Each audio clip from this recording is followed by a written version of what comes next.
রিম্পা তার মা মন্দিরা দেবীর সঙ্গে সোনাপুর গ্রামে বাস করত। মন্দিরা দেবী পেশায় ছিল একজন দিনমজুর। সে সারাদিন গ্রামের এদিক ওদিক ঘুরে মজুরি করে বেড়াতো। মজুরি করে সে যা টাকা উপার্জন করত তা দিয়ে কোনো রকমে তাদের সংসার চলে যেত। এমনই একদিন মন্দিরা দেবীর কোনো কাজ ছিল না, আর সে বসে বসে এসব নিয়েই চিন্তা ভাবনা করছিল। পাশের বাড়ির মনুভাই বলছিল গ্রামের জমিদারের বাড়ি মেরামতের জন্য নাকি লোকের প্রয়োজন। তা আমি গিয়ে দেখি আমায় কাজে নেয় কিনা। আমায় কাজে নিলে তাহলে আমাদের আর কোনো চিন্তা থাকবে না। মা, তুমি কোথায়? মনু কাকা তোমায় খুঁজছিল আর তোমায় দেখা করতে বলেছে। হ্যাঁ আমি জানি, আর তুই এখনো রেডি হসনিস কেন? তুই কি ভুলে গিয়েছিস নাকি তোকে স্কুলে যেতে হবে? না মা, ভুলিনি, কিন্তু আমায় স্কুলে যেতে ভালো লাগে না। স্কুলে গেলে আমায় সারাক্ষণ শুকিয়ে থাকতে হয়। সবাই বাড়ি থেকে স্কুলের জন্য টিফিন নিয়ে আসে, আর সেখানে আমায় না খেয়েই বসে থাকতে হয়।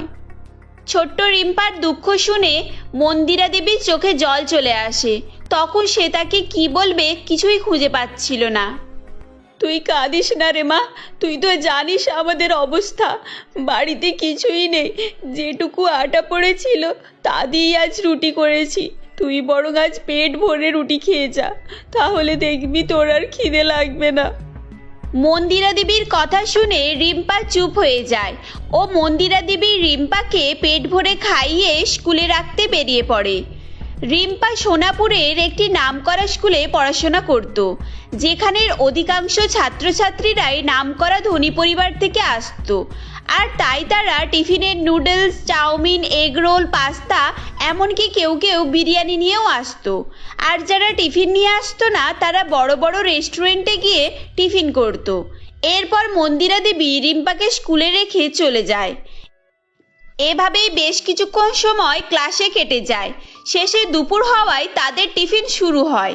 তখন, এই জানিস তোরা, আমাদের স্কুলের পাশে একটা রেস্টুরেন্ট হয়েছে, আর সেখানে নাকি খুব ভালো বিরিয়ানি পাওয়া যায়। কাল বাবা ওই দোকান থেকে বিরিয়ানি কিনে নিয়ে গিয়েছিল। আমি তো আজ ওখান থেকে বিরিয়ানি খাবো বলে টাকাও এনেছি। হ্যাঁ হ্যাঁ, চল না ছুটির পর আমরা সবাই একসাথে গিয়ে বিরিয়ানি খাই, তাহলে খুব মজা হবে। এই, আমি তো নতুন রেস্টুরেন্টের ব্যাপারটা এখনই জানলাম। আগে জানলে না হয় বাড়ি থেকে কিছু টাকা নিয়ে আসতাম। আরে জানবি কি করে? খোঁজ তো আগে আমি নিয়েছি। আসলে আগের দিন আমার বার্থডে ছিল, আর তাই তোদের বিরিয়ানি খাওয়াবো বলে ভালো রেস্টুরেন্টের খোঁজ করছিলাম। আর তখন বাবা ওটার কথা বলল। আর তোদের চিন্তা করতে হবে না, আমার বার্থডে, তাই সমস্ত বিল আমিই দেব। রিনার বার্থডে ট্রিটের কথা শুনে সকলেই খুব খুশি হয়ে যায়। ও তখন এক এক করে সকলে রিনার কাছে এসে অভিনন্দন জানাতে থাকে। ঠিক সেই সময় রিম্পাও সেখানে আসে। ও সে অভিনন্দন জানানোর পর বলে, এই বিরিয়ানি খেতে কেমন লাগে রে? আমি আগে কোনোদিনও বিরিয়ানি খাইনি। বল না, তাহলে আমিও তোদের সঙ্গে যাব। কি, তুই আমাদের সঙ্গে বিরিয়ানি খেতে যাবি? এই সবাই শোন, ব্যাকডেটেড ফার্স্ট গার্ল রিম্পা নাকি বিরিয়ানি খেতে যাবে। এই তুই যা এখন। এই শোন, বিরিয়ানি খেতে গেলে টাকা লাগে বুঝলি? আর রিনা আমাদের বন্ধু, তাই আমাদেরকে খাওয়াবে। এমনিতেও তো এই স্কুলে ফ্রিতে পড়িস, তার উপরে আবার ফ্রিতে খাওয়ারও ইচ্ছা যাচ্ছে। এই, তুই যখন কোনোদিনও বিরিয়ানি খাসনি তাহলে খেতেও যাস না, কারণ আমি শুনেছি কুকুরের পেটে ঘি ভাত সয় না। এভাবেই তারা সকলে মিলে রিম্পাকে অপমান করে যাচ্ছিল। তখন রিনার রিম্পার প্রতি মায়া হয় ও সে বলে, আরে আজ বিরিয়ানি খেতে কারোর কোনো টাকা লাগবে না। আজ আমার বার্থডে, আজকের বিরিয়ানি আমি আমার টাকা দিয়ে সকলকে খাওয়াবো, ওকে? আসলে রকি ঠিকই বলছিল। রিম্পার ওই স্কুলে পড়ার সামর্থ্য ছিল না, কিন্তু রিম্পা অত্যন্ত মেধাবী ছাত্রী হওয়ায় স্কুলের প্রিন্সিপাল মধুচরণ বাবু রিম্পাকে বিনা ফিসে পড়াশোনার অনুমতি দিয়েছিলেন। এরপর সেদিন ক্লাস শেষে রিম্পা সকল বান্ধবীদের সাথে রেস্টুরেন্টে বিরিয়ানি খেতে যায়। বিরিয়ানি খাওয়া শেষে রিম্পা নিজের বাড়ি ফিরে আসে ও সে তার মাকে বলে, জানো মা, আমাদের স্কুলের পাশে একটা বিরিয়ানির রেস্টুরেন্ট হয়েছে, আর আজকে রিনার বার্থডে ছিল, তাই রিনা সবাইকে নিজের টাকায় বিরিয়ানি খাইয়েছে। বাহ, এটা তো খুব ভালো কথা। হ্যাঁ মা, আর বিরিয়ানি খেতে খুব সুস্বাদু। মা, আমি আবার বিরিয়ানি খাবো। তুমি আমাকে কাল টাকা দেবে। আমি স্কুল থেকে বাড়ি ফেরার পথে বিরিয়ানি কিনে নিয়ে আসবো। টাকা? বিরিয়ানি খেতে রিম্পাকে যদি টাকা দিই তাহলে কালকের বাজার কিভাবে করব? কিন্তু আজ প্রথমবার রিম্পা কিছু চাইলো আর আমি দেব না। আচ্ছা রে মা, ঠিক আছে, কাল স্কুলে যাওয়ার সময় আমি তোকে 10 টাকা দেব। পরের দিন রিম্পা 10 টাকা নিয়ে স্কুলে যায় এবং বাড়ি ফেরার পথে বিরিয়ানি কিনতে ওই রেস্টুরেন্টে যায়। এই যে, কত প্লেট বিরিয়ানি লাগবে? আমাকে 10 টাকার বিরিয়ানি দিন। কি 10 টাকার বিরিয়ানি? কে রে তুই 10 টাকার বিরিয়ানি কিনতে এসেছিস? 10 টাকায় শুধু এক পিস কাঁচা আলু হবে, বিরিয়ানি নয়। যত সব ভিখারি এসে হোটেলে ঢুকে পড়ছে। এই মন্টু, একে দোকানের সামনে থেকে সরিয়ে দে, কাজের সময় মেজাজ চটাতে এসেছে। এটা শোনার পর রিম্পা কাঁদতে কাঁদতে বাড়ি ফিরে যায় এবং বাড়ি গিয়ে মন্দিরা দেবীকে সমস্ত ঘটনা শোনায়। তখন, আচ্ছা ঠিক আছে রে মা, তুই কাঁদিস না। মনে হয় বিরিয়ানি কিনতে আরও টাকা লাগবে, তাই দোকানদার তোকে বিরিয়ানি দেয়নি। আচ্ছা, আমি এক্ষুনি তোর জন্য বিরিয়ানি কিনে আনছি। এরপর মন্দিরা দেবী আরও 10 টাকা নিয়ে বিরিয়ানি কিনতে রেস্টুরেন্টে যায় এবং সেখানে গিয়ে বলে, এই নিন বাবু 20 টাকা, আমায় 20 টাকার বিরিয়ানি দিন তো। আর হ্যাঁ, আমায় প্যাক করে দেবেন, বাড়িতে নিয়ে যাব। এরা কারা রে বাবা? এই বিরিয়ানির দাম 20 টাকা, তুমি কোথা থেকে শুনলে যে এসেই 20 টাকার বিরিয়ানি চাইছো? ও, 20 টাকা দাম নয়? তাহলে আমায় কম করে, মানে ওই 20 টাকায় যতটা হয় ততটাই দিন। এই চুপ, একদম চুপ। তুমি বিরিয়ানির দাম কি কখনো শোনোনি নাকি? এক প্লেট বিরিয়ানির দাম 120 টাকা। শুধু 20 টাকায় এক পিস মুরগির ডিমও পাওয়া যাবে না, বুঝেছো? বাবু, তাহলে আমায় মাংস দিতে হবে না, মাংস বাদেই শুধু ভাত দিন। আসলে আমার মেয়ে বিরিয়ানি খাবে বলে খুব কান্নাকাটি করছে। দিন না বাবু। না, কিছুই হবে না। 20 টাকায় আলুর বিরিয়ানিও হবে না, যত সব। একজন ভিখিরি আসলো 10 টাকা নিয়ে বিরিয়ানি কিনতে, এ আবার এসেছে 20 টাকা নিয়ে বিরিয়ানি কিনতে। আজকাল তো দেখছি ভিখারির উপদ্রব বেড়ে গিয়েছে। বাবু, ওটা আমারই মেয়ে ছিল। আমরা গরিব মানুষ হতে পারি, তবে ভিখারি নয়। ভিখিরিকে ভিখিরি বলেছি, তাতে আবার গায়ে লাগার কি আছে? যাও, বেরিয়ে যাও, আমার রেস্টুরেন্টের সামনে থেকে বেরিয়ে যাও। হোটেল মালিকটির কথা শুনে মন্দিরা দেবী দুঃখী মনে সেখান থেকে বেরিয়ে আসে। ঠিক সেই সময় মন্দিরা দেবী হোটেলের রাঁধুনিকে হোটেলের বাইরে বিরিয়ানি তৈরি করতে দেখে নেয় ও সে মনে মনে ভাবে, বিরিয়ানি নাই বা কিনতে পারলাম, রাঁধুনি কিভাবে বিরিয়ানি রান্না করছে সেটা দেখেছি। আমি বরং বাড়িতে গিয়ে আলুর বিরিয়ানি রান্না করব। এই বলে মন্দিরা দেবী রেস্টুরেন্টের পাশ থেকে আরও কিছুক্ষণ বিরিয়ানি রান্না করা দেখতে থাকে। ঠিক সেই সময় হোটেলের মালিক রঞ্জন বাবু মন্দিরা দেবীকে দেখতে পায় ও সে বলে, ও, তোমাকে 20 টাকায় বিরিয়ানি দেওয়া হয়নি বলে তুমি হোটেল থেকে বিরিয়ানি চুরি করার প্ল্যান করছো?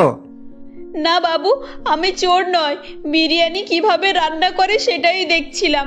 বাবু, আমার কথা বিশ্বাস করুন। চুরি করতে গিয়ে ধরা পড়লে সকলেই এরকম বলে। আর শোন, বিরিয়ানি রান্না করা অত সহজ নয়, বুঝেছিস? যার এক প্লেট বিরিয়ানি কিনে খাওয়ার ক্ষমতা নেই, সে আবার বিরিয়ানি রান্না দেখে বিরিয়ানি শিখবে? এ তো দেখছি আমাদের দেশে ট্যালেন্টের অভাব নেই। এই বলে হোটেলের মালিক মন্দিরা দেবীকে একটি চড় মারে এবং রেস্টুরেন্ট থেকে ধাক্কা দিয়ে বের করে দেয়। এরপর মন্দিরা দেবী কাঁদতে কাঁদতে বাড়ি ফিরে আসে ও বাড়িতে এসে রিম্পার জন্য সে শুধু আলু ও অল্প মশলা দিয়েই বিরিয়ানি রান্না করে। তখন তার বিরিয়ানি খেয়ে রিম্পা বলে, আরে বাহ মা, তোমার হাতের বিরিয়ানি তো রেস্টুরেন্টের থেকেও সুন্দর খেতে হয়েছে। মা, আমি চাই আমার এই বার্থডেতে তুমি বিরিয়ানি করবে আর আমি আমার সব ফ্রেন্ডদেরকে ইনভাইট করে খাওয়াবো।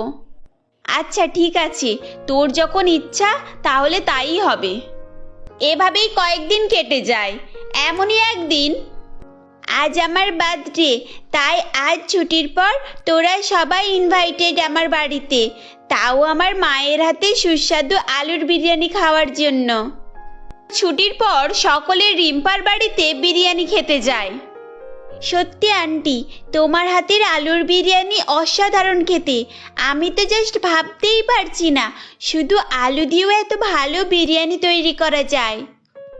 তারা সকলেই মন্দিরা দেবীর বিরিয়ানি খেয়ে নাম করতে থাকে এবং খাওয়া শেষে যে যার বাড়ি ফিরে যায়। এভাবেই সময় অতিবাহিত হচ্ছিল। এমনই একদিন মন্দিরা দেবী দিনমজুরের কাজ করে বাড়ি ফিরছিল। ঠিক সেই সময় দেখে রাস্তায় একটি চলন্ত গাড়ি দ্রুত গতিতে একটি বাচ্চার দিকে এগিয়ে আসছে। এরপর মন্দিরা দেবী নিজের প্রাণের তোয়াক্কা না করে বাচ্চাটিকে বাঁচায়। এর ফলে মন্দিরা দেবী হাতে চোট পায়। এরপর বাচ্চাটিকে মন্দিরা দেবী বলে, তোমার নাম কি, আর তুমি এই ভর দুপুরে কোথায় যাচ্ছিলে? আমার নাম পিঙ্কি, এই সামনেই আমার বাবার রেস্টুরেন্ট, আমি আমার বাবার কাছে যাচ্ছিলাম। তার মানে এটা ওই হোটেল মালিকের মেয়ে। ও আচ্ছা, চলো আমি তোমাকে তোমার বাবার কাছে পৌঁছে দিচ্ছি। মন্দিরা দেবী পিঙ্কিকে তার বাবার কাছে পৌঁছে দেয়। এই ভিখারিটা আবারও আমার রেস্টুরেন্টে এসেছে। সিকিউরিটি, এই ভিখারিকে ঘাট ধাক্কা দিয়ে বের করে দাও। তার আর প্রয়োজন হবে না, আমি নিজেই চলে যাব। আপনার মেয়েকে পৌঁছে দিতে এসেছিলাম। আর বিরিয়ানির হাঁড়ির মতো বাচ্চাকেও দেখে রাখবেন, না তো বিরিয়ানি তো ঠিক থেকে যাবে কিন্তু বাচ্চা চলে যাবে। হ্যাঁ বাবা, আজ এই ভালো আন্টিটা না থাকলে আমি হয়তো আর বাঁচতাম না। এরপর পিঙ্কি তার বাবাকে সমস্ত ঘটনা বলতে থাকে। সমস্ত ঘটনা শুনে রেস্টুরেন্টের মালিক রঞ্জনবাবু লজ্জায় মাথা নিচু করে দাঁড়িয়ে থাকে। আমরা গরিব হতে পারি বাবু, কিন্তু আপনাদের মতো মনুষ্যত্বহীন নয়। এবার থেকে আমাদের মতো গরিব মানুষদের সাথে এরকম দুর্ব্যবহার করবেন না। আমাকে ক্ষমা করে দাও দিদি, এর আগে আমি তোমাকে কতই না অপমান করেছি, গালিগালাজ করেছি, তার সত্ত্বেও তুমি আমার মেয়ের প্রাণ বাঁচিয়েছো। আজ শুধু তোমার জন্যই আমি আমার একমাত্র মেয়েকে ফিরে পেলাম। আমি সত্যিই নিজের ভুলের জন্য খুবই লজ্জাবোধ করছি। এবার থেকে আমি কারোর সঙ্গে এরকম দুর্ব্যবহার করব না। আর আমি চাই তুমি আমার রেস্টুরেন্টে কাজ করো, তাতে আমার একটু হলেও লজ্জাবোধ কম হবে। আর কোনো অসহায়কে সাহায্য করতে পেরে আমি খুবই খুশি হব।